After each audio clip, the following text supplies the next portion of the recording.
we're going to look at general principles for playing the guitar. Now, right hand, you want your arm, this part of your arm to be resting on the edge there. There's a nice little arm rest, which means I don't get a ridge cutting into my arm. So that rests there to allow the hand to be in that position. Just like that. Now we want a straight wrist on the right hand. We don't want that. We don't want that. As soon as you introduce a bent wrist, your fingers will not have freedom of movement. So you can just experiment. You can do that, bend it and then do it, and basically it's pain, it's agony, and your fingers don't move freely with a bent wrist. So the tendons moving through the carpal tunnel are not given free movement. There's friction as soon as you bend. So it's so important, straight wrist, that way. Okay, so that way, that way, that way, any direction, don't bend them. Same principle for the left hand.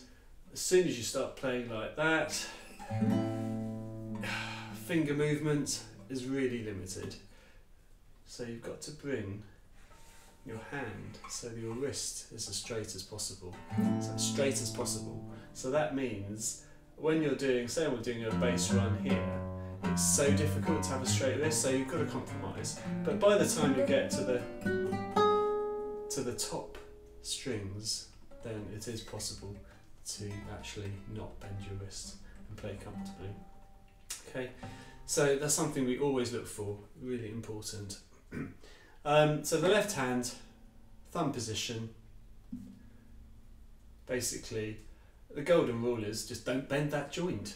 As soon as you bend that joint, you know, you're teetering on that thumb, and it's an anchor point for your hand. That is the important thing that gives your hand stability.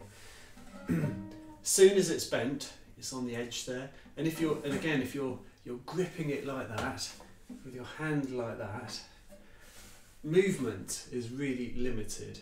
So I suggest just this part of your thumb has contact and your fingertips. The important thing is no gripping, no thumb bent. You might see Eric Clapton doing that, you might see people fretting with the thumb. It's entirely up to them, but you know, get them to stretch up to the 6th fret with the thumb behind. You know, you just can't do it. Anchorage is very important. I would suggest that you anchor whenever possible, no matter what you're playing with each hand. If you can leave a finger on without it being detrimental to the harmony of the music, you leave a finger on the left hand. Exactly the same with the right hand. Anchor with your thumb if you're playing with your index, middle and ring. Anchor with your fingers if you're playing with your thumb. I wouldn't anchor the fingers on the soundboard, because as soon as you start to do that, it creates tension in the hand and it limits freedom of movement. Historically, lutenists would actually touch the soundboard to limit the overtones of quite a lightly made instrument, but yeah, it's not something we need to do today.